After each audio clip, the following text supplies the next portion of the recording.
So I consider this podcast to actually be a public service announcement for the Los Angeles Clippers. Hey, Clippers organization, you know, the organization that just spent like $20 billion on a new arena. Can you please do me a favor, and before Kawhi Leonard gets interviewed in the locker room or in a press conference, can you please get him either a cup of coffee or a Red Bull? I mean, I swear, it is so difficult to actually understand what Kawhi Leonard is actually saying in his post-game press interviews. Now, the other night, the Los Angeles Lakers took him down in that new, it's actually like $2 billion arena. 122-97 was the final. And it was so clear who the superstar was in Los Angeles. It certainly wasn't Kawhi Leonard, who in limited minutes, in other words, he played like 24 minutes in the game, scored only 11 points. Then in the post-game, in the locker room interview, I encourage you all to try to stay awake for this if you can. It's 33 seconds long, and I nodded off a couple times. He proceeds to blame the second team for the team's issues. With the team, where guys are trying to kind of figure out their roles again and then kind of adjust from that? It was just kind of, I mean, just not really. I mean, I guess, you're not seeing the consistent minutes that you were seeing at the beginning of the year, especially with me still being on minute restriction. It's kind of hard for Tila to find those lineups that work. But I feel like our second team has to get better. The start of that second quarter, it's kind of been like that, since I've been back. So for a guy that's making just under $50 million this year and will make $50 million next year and $50 million the next year, that's a guaranteed, basically, $150 million over the next 3 years. He brings absolutely no energy to those interviews. And I understand this is who Kawhi is and it's his personality, and I totally get all of that.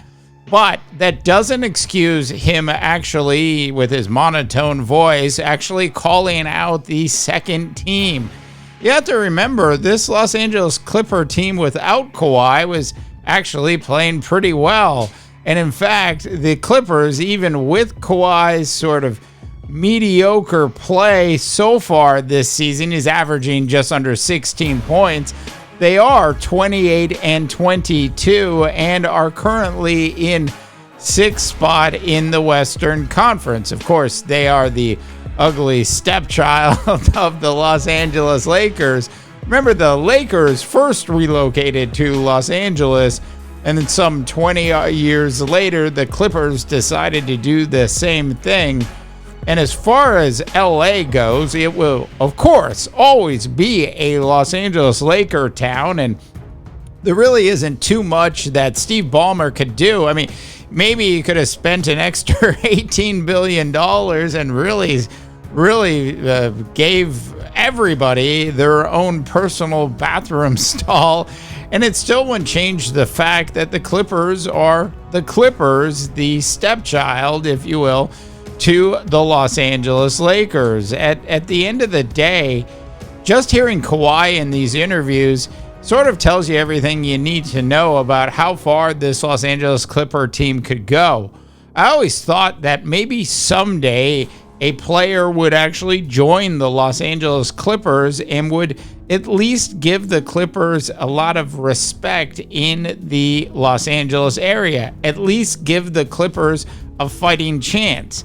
Now, over the last couple of years, the Clippers under Steve Ballmer have certainly improved a lot as an organization, and seriously, the Intuit Dome does look like an absolutely fantastic arena to play in, but they really do still need to find a superstar who will actually, if you will, bleed Clipper, I guess, blue and red all the time. Look, at the end of the day, this Los Angeles Clipper team, still has a real shot to be a real problem in the Western Conference this year. We know that James Harden certainly played well enough, and of course Norman Powell has been just absolutely fantastic so far this season. What it sort of comes down to, though, is, do you really believe that Kawhi Leonard is actually going to bring the energy necessary to actually really help this Los Angeles Clipper team go deep in the Western Conference playoffs this upcoming year? Is Kawhi really the person that is the face of the franchise that is really going to take the Clippers to that next level? If you ask me, it's like the search for Spock. The Los Angeles Clippers are still searching for that superstar that is really the franchise superstar that they've been looking for. Now, we know the Los Angeles Lakers over the years, they've had Kareem, they've had Magic, Kobe, LeBron, and now the heir apparent was just flat out fleeced out of Dallas with Luka Doncic now in the Los Angeles Lakers. So if you're the Clippers, and yes, you built the best arena in the league, now you actually need to go out and find a superstar. Before you traded for Paul George, you had one, but you didn't know it, did you, in one SGA? All right, so some thoughts on that. Love to get your opinions on Kawhi Leonard and this Los Angeles Clipper team. We're less than 24 hours away from the trading deadline, and I simply just bring it up to say that if you're the Clippers, you should be trying to find the face of the franchise, not a mumbler. At the end of the day, that's where I stand when it comes to Kawhi Leonard, who I absolutely love. It's just the injuries. And we all know that, and I don't wish injuries on anybody, but there's, an injury around the corner.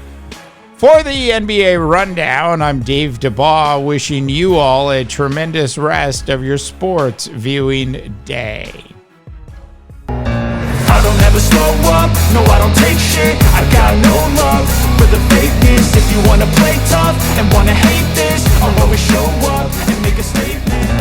I don't ever slow up, no I don't take shit. I got no love for the fakeness. If you wanna play tough and wanna hate this, I'll always show up and make a statement.